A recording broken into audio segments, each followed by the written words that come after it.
Jealousy trap. How a woman took revenge on her paranoid husband. Many people believe that trust is the key to marital harmony. What to do if it is almost impossible to make your partner trust you because of his peculiarities formed by a tragic childhood? What to do? My husband, I'll call him Greg, is a great guy, except that he's paranoid. I believe the clinical diagnosis is paranoid personality disorder, PDP. Only much later I learned that he is a rare type. He is smart, handsome, and able to empathize, but his paranoia prevents him from enjoying life to the fullest and prevents him from being promoted to a white-collar corporate job at a Fortune 1000 company. However, as far as I'm concerned, the highest level of his paranoia applies to me. Greg is jealous if any of the men pay the slightest attention to me, which often results in unkind reactions from others, even though he has no violent tendencies. You'd think I'm the most attractive woman in the world. I'm decent-looking, slim, but anyone who thinks I'm super attractive is deluded, judging by how concerned he is about my influence on the male of the species. If I thought of the other alternative, that he thinks I'm a lurking tramp just looking for an excuse to romp, that would make me angry enough to dump him despite the love I feel for him. I think given the way Greg grew up, with a mentally unstable mother and a philandering father, it's understandable that he has some paranoia. However, his insistence that he doesn't need help to deal with his paranoia is incomprehensible, at least to me. For the purposes of this story, my name is Allegra. Last names are unnecessary in this essentially true story that I trusted my friend Amy to present to her fans. And at the time of the first incident described in this story, I was 24 years old and had been married to Greg for 2 years.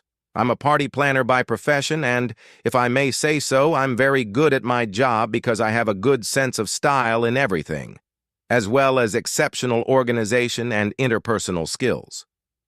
Greg's corporate job involves considerable stress. I hope the job doesn't exacerbate his paranoia, but it might. I was working a Friday night party I had planned in a city an hour and a half away from my home. It was a retirement party hosted by family and friends and co-workers of the guest of honor, who I realized was a BFD at his company. Chad, one of the attendees, was a very handsome guy in an expensive suit who was very persistent with me. Every time I wasn't fully engaged in some activity, he would strike up a conversation with me. When the event was over, he stayed around, even offered to help clean up, which no one ever does. And finally, when I was about to leave, he said, "Say, Allegra, I'm planning a big party for my 10-year-old niece in the coming months. Is there a time when we can meet to discuss it?" Although I don't usually do children's parties, I have no serious objections to them, so I replied, "Okay." I gave him one of my business cards, not the one with my personal phone number on it, not knowing if he would continue the conversation. Chad called around 9 a.m. the following Monday morning. I had barely had a cup of coffee before my company's landline rang. He wanted to have lunch that afternoon. I didn't have anything planned, so I met him at a restaurant at the local Four Seasons Hotel, which was a restaurant I considered too upscale for a meeting about planning a 10-year-old's birthday party. Chad had perfectly styled hair and another expensive suit when he greeted me. His greeting seemed a little too familiar, but I let it pass, as it wasn't worth pushing a potential client away. During lunch, we hardly talked about his niece or her party. It seemed to me that he was treating it more like a date than a business meeting. After we finished eating, he asked me to meet him for a drink the next night. I declined. I told him that if he wanted to organize a party for his niece, the next time we met, in my office in the afternoon, he would have to give me a deposit of $1,000 and sign a contract stating at least some of the details, so he'd better have them in mind. I skillfully foiled his attempt to hug me goodbye and set my phone to ring an hour after I arrived, so I pretended I had to answer my fake call and walked out of the restaurant with the phone to my ear. I was sure he was trying to hit on me and probably didn't even have a 10-year-old niece. He looked my age. I mentioned this to Greg at dinner that night and was surprised at his reaction. He didn't show any jealousy, but laughed a little. Knowing him, I knew that this laughter was his nervous tic, but at that moment, I couldn't imagine why he had that reaction. As expected, Chad never called again. Apparently, I hadn't given any encouraging body language or other signals. Over the next 3 years, I had at least 3 more encounters with guys who, in my humble opinion, were a level above me in looks, but actually seemed to be flirting heavily. I didn't encourage them any more than Chad did, but 2 of them were particularly persistent, and I eventually had to very bluntly talk them out of it. During those same 3 years, Greg's paranoia seemed to get stronger and stronger, not so much about me, but in general, especially when it related to his work. Unfortunately, this had a negative psychological effect on him, which had a correspondingly negative effect on me. One of my passions has always been psychology, especially as it relates to business and sex, and one of the things I heard many times was that the brain is the most important love organ. I've always been skeptical that the brain is the most important organ, but 2 events decisively changed my worldview. The first was a scientific article I came across in a magazine I had never read before, but for some reason ended up in a gynecologist's office while I was waiting for an appointment. The main thesis of the article, which I admittedly ripped out of the magazine and put in my purse because I didn't have time to finish reading it before I was called into the doctor's office, so call the police, in simple terms, was that the brain is the operational center for a complex network of neurotransmitters and neuroendocrine systems, nerves, hormones, and other chemicals that are responsible for, among other things, sexual desire and response. For example, the brain transmits signals that trigger a cascade of reactions that lead to arousal of the body. Therefore, it is not surprising that it is the main center. The second thing that happened was that the exacerbation of Greg's paranoia was reducing my libido. I was thinking more and more about sexual arousal when, at a party at Greg's company, Justin, one of his co-workers, a corporate lawyer about 2 years older than me, very bright, pleasant, successful, and good-looking, said he was planning a party for his fiancée and asked if we could meet for lunch so he could get some tips. He wasn't really thinking of hiring me. He just wanted ideas. I said sure, and we agreed to meet at a suitable location for a business casual lunch the following Wednesday. The first 5 minutes of the lunch were as you would expect. Then things changed dramatically. With a grim expression on his otherwise handsome face, Justin said, "Allegra, I have to be frank with you. I've always liked you, and it's very awkward for me to come here, but I have a confession to make." "Confess what?" I said out loud, and asked why to myself. "Greg sent me here to hit on you and see if you'd have an affair with me. I don't know what his problem is, but this is the 3rd time he's asked me, and he just did me a big favor by giving management a glowing report on a contract dispute with a client. So in a moment of weakness, I agreed," Justin said, keeping his eyes on me. It was then that I actually said out loud, "Why?" Justin sighed and said, "I know this isn't the first time he's set you up with others, but the fact that you passed his tests apparently hasn't rid him of his trust issues, which I think is paranoia. So I just wanted to—" He didn't have time to finish because the phone buzzed. He looked at the caller ID and said, "This is the company's general counsel. I have to take this." After a 2-minute conversation that resulted in a frown on his face, Justin interrupted the call and said, "I'm sorry, I really need to get back to the office, and right now." "No, you don't, asshole," I said, standing up and grabbing his arm. "Call me on my cell phone as soon as possible. I need to hear more." With those words, I handed him a business card with my cell phone number, which I don't often give out, and he promised he'd call. As I stumbled back to my office, luckily it was a relatively short walk because my head was busy with what Justin had just told me and I wouldn't be able to drive safely. I thought back to the times when hot guys had energetically hit on me.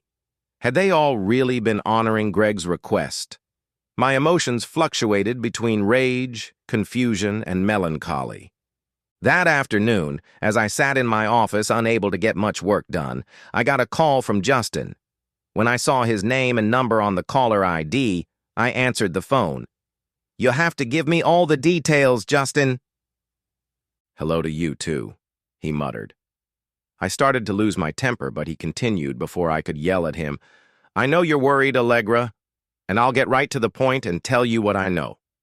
Greg told me that you've been tested by 4 good-looking guys over the years and you didn't bite. And he still doesn't trust me? I snorted. Well, Justin started to say, but then stopped. What? Leave me alone! I got the impression that he was frustrated because it meant he was making things up, and it kind of undermined his confidence or self-esteem or whatever, Greg replied. What nonsense, I said to myself. After a pause, I said to Justin, I guess I can't escape it. He's out of his mind, isn't he? I'm not a psychiatrist, but I'm afraid he is, he replied. If there's anything else I can do, let me know. I thanked him for the information and hung up. The conversation with Justin had really bothered me. I tried again to get Greg to talk to a professional, but he brushed it off as usual, and if I insisted, he started to get angry. I finally decided that I needed to see a psychoanalyst myself. I got a good recommendation from a psychodynamic therapist, a professional most used to working with paranoia, named Mary Wilkerson. I explained the situation to her as best I could, and, since Justin had offered to help, gave her his cell phone number but asked her not to call him during business hours. I called him myself and left a voicemail for him to expect her call. It wasn't until the end of her second session with Mary that she had a recommendation, and a very strange one at that. After she laid out a 2-minute version of her plan to me and I agreed that I could try it, she said, I think Greg needs a shock that will either start him on the road to recovery or at least get him to come to me or another medical professional, as I believe he needs prescription drugs, not just talk therapy. You'll need Justin's help for that. Okay, I said. When do I get the details of your plan? I need Justin to be with you. Find a time that's convenient for both of you, and even if it's after hours for me, I'll accommodate you, Mary told me before we ended the session, and I paid her. 3 days later, when both Justin and I were free at 5:30 p.m., Mary extended her hours and took us in. Her plan was very detailed. I will only give the highlights. Justin was to tell Greg that I would agree to sleep with him at a certain time when I would normally be home, but when I would give Greg some lame excuse about having things to do. Instead, Justin, myself, and at least 2 trusted friends would go to a place where we could have a clear time and date and record the entire 2 hours we would be together, including telling Greg on video that we were doing this on the recommendation of a therapist and that he needed to meet with her. After we made the video and I did some suspicious things when we got home, like showering immediately, putting my panties in the wash and running the washing machine, and Justin telling him the next day that I had sex with him, we'd see what Greg's reaction would be. It would show Mary exactly where Greg was on the paranoia spectrum, and if it had real consequences, we could show him the video. I couldn't believe it, but Justin and I pulled it off with the help of 3 friends in an abnormally quiet bar where it was clear what was on TV, and the bartender supported our claims of time and date. Greg seemed to be trying to hide a smile when I got home that evening and didn't try to have sex with me, although the plan was that I was going to turn him down if he did, to heighten his suspicions. Justin called me around 9:30 the next morning. He was so excited that he was hard to understand, so I asked him to tone it down. Here's what he told me. I told him we slept together, and he looked really happy. I knew it, he repeated over and over with a smile on his face, and then he continued, I told her I wasn't paranoid, and giggled a little, giggled really hard. After some more discussion, I asked, how did he leave it at that? He said, you can nail her one more time. Just one more time she might think I'm paranoid, Justin reported. Justin informed me. I thanked Justin and hung up the phone. I was angrier than ever and wondered what was going on. I called Mary and she was able to see me for a half hour at 4:30 that same day, Wednesday. After recounting everything Justin had told me, the news from Mary was sobering. Unfortunately, I was afraid this might happen. He has a special type of paranoia that I've only encountered twice in 25 years of dealing almost exclusively with paranoid people. He has a special type of delusional disorder that I call reinforcement need disorder, although that term is not recognized by the AMA. What does that mean? I inquired. It means that it's more important to him to reinforce his paranoia than to deal with reality.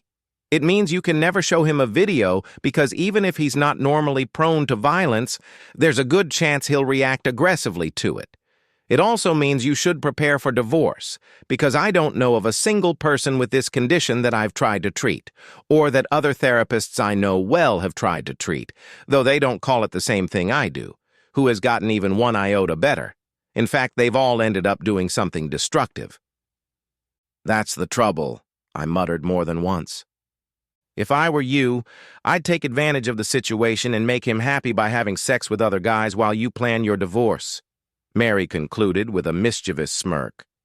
That statement just confused me.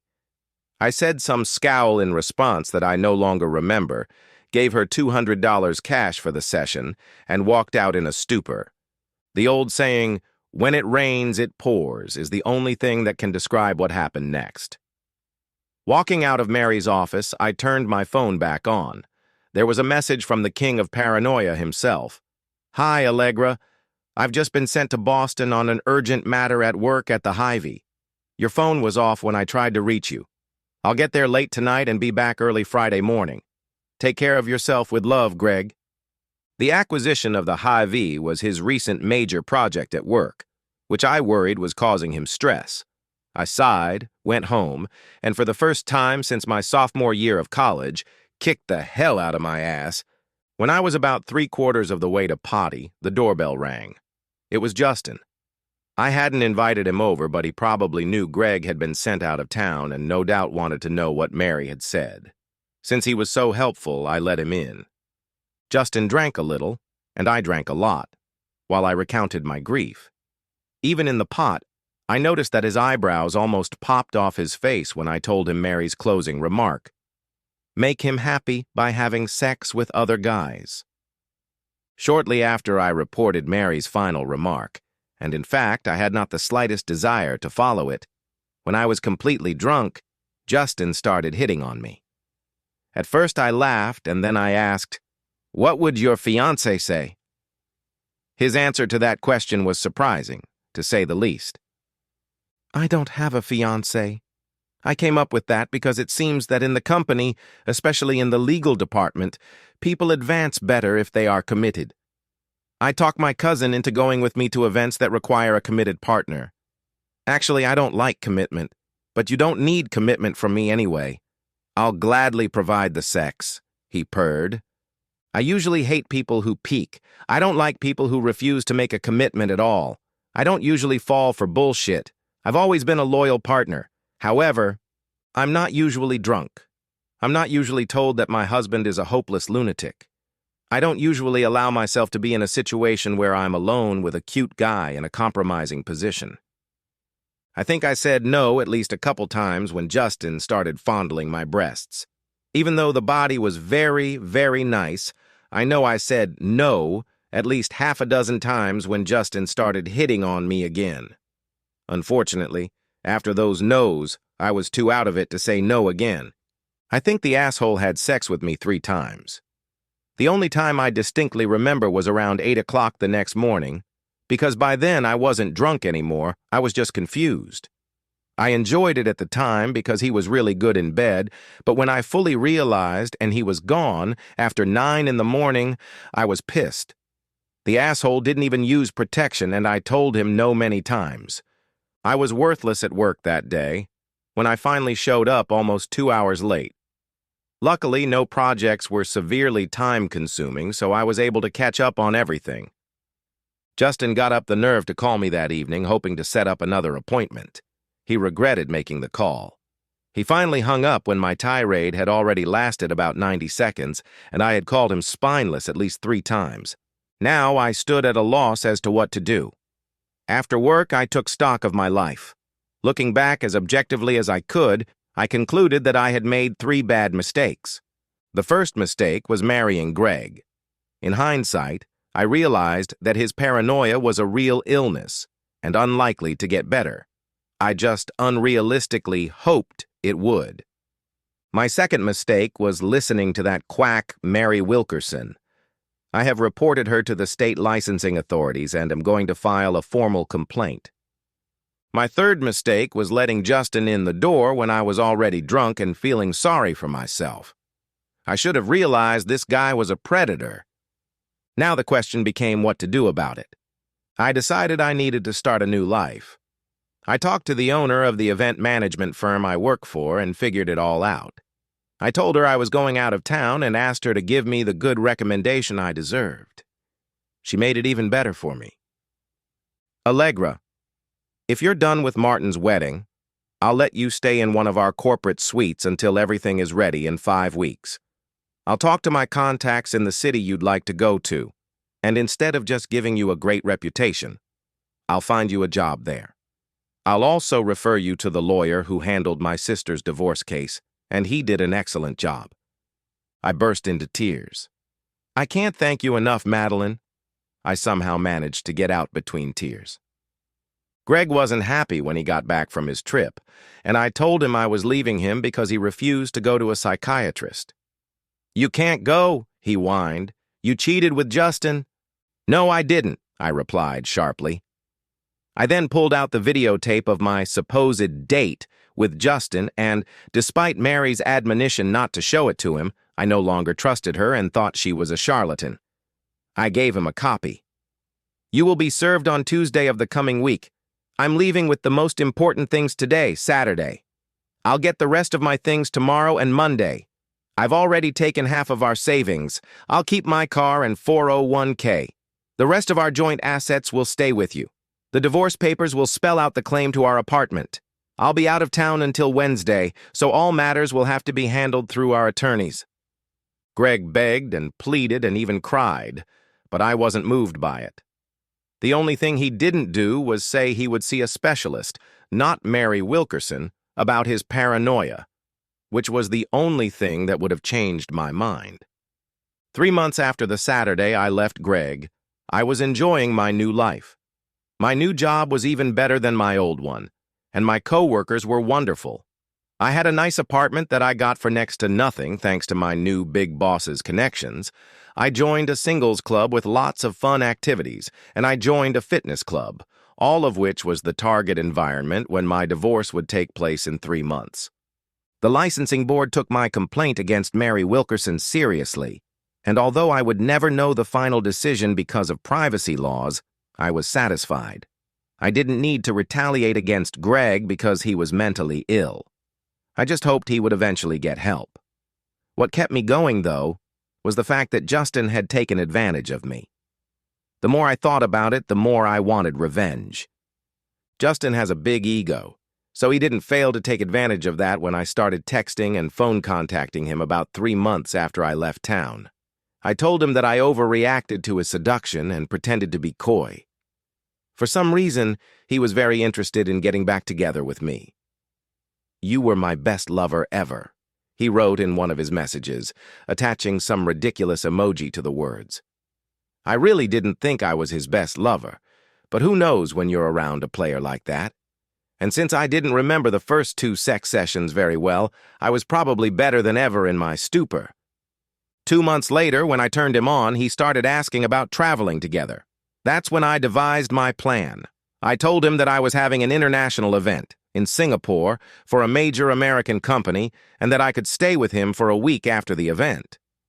Playing to his inflated ego, I told him that he was my best experience ever. Not true, of course, and that if he went there, I would make sure he came back with a smile on his face. I even told him that I would pay for the hotel since I would get 3 nights free anyway for hosting many of the participants. He fell for that hook, especially when I sent him photoshopped pictures of me supposedly in Singapore, showing the luxury hotel I was supposedly staying at in preparation for the conference. Of course, I never intended to go to Singapore. I just wanted him to experience the frustration of spending the time and money to get there for nothing. My divorce came through, and I was seeing a local attorney, Brad Pointer, from the best firm in my new city, who was only a couple years older than me. I was very pleased with how well he and I fit together as a couple, both in and out of bed. I was glowing with happiness with my newfound love when my fake vacation with Justin began. In fact, Justin's malaise turned out to be more brutal than I realized. Upon flying to Singapore, the asshole brought some marijuana with him in his suitcase. Obviously, he'd never studied what Singapore is all about. It probably has the toughest drug laws of any civilized country. I learned of Justin's situation when someone from the American consulate in Singapore called my cell phone 2 days after Justin was scheduled to fly in. She told me about his arrest at customs and asked why neither she nor Justin could reach me at my hotel. When I replied that I was not in Singapore and never had been, there was silence on the other end of the line. After a long pause, she told me that if Justin was convicted, he would spend 10 years in a Singapore prison. Not a pleasant place to be. I asked how he would get away with it. The only time that's ever happened was when I got a legitimate notarized statement from someone who admitted to jokingly putting drugs in someone else's suitcase and got the prosecutor to drop the charges. I thanked her for the call, took her contact information, and then sat at my desk and thought about it. I was moving in with Brad that weekend. There was no reason to wiggle out, when everything was right. After all the stuff I wanted to bring into his separate 4-bedroom house was moved in, I sat him down at the kitchen table and told him about what had happened with Justin. I really wanted to deal with him because he took advantage of me, but I didn't want him to spend 10 years in a Singapore prison even though he's the only one to blame for bringing the marijuana, I sighed. Brad laughed at first, but when he saw that I was upset and I told him what the consulate official had told me, he apparently had a eureka moment. If I deal with this, what are you going to do for me? He hummed. I'll become your sex slave for the weekend, I replied. Not enough. A whole week at the resort. You'll do anything I say and everything I want, he grinned. You're an asshole, I laughed. We stared at each other for a few minutes, and then I said, okay. Just leave it to me, he smiled. Then we sprawled out on his kitchen table and then on his bed. We were both very much in love. We never talked about Justin again. It had been 3 months since Brad and I had discussed getting Justin out. He ended up spending 2 months in a Singapore prison, but then was released with some conditions, including that he would never try to contact me again. A consular official I had spoken to earlier confirmed this. When I told Brad about it, he smiled broadly and said, I know, and I can't wait. Brad and I were spending our 3rd night as his sex slave at a nearby 5-star resort. He's already made love to me in every way possible, and tonight he made me go to dinner at the resort's best restaurant without underwear, wearing a low-cut blouse and a skirt so short that when I sat down at the table, anyone who could look underneath, and Brad had asked the waiter to remove the tablecloth from the table, could see my body. I'd never been so ashamed in my life.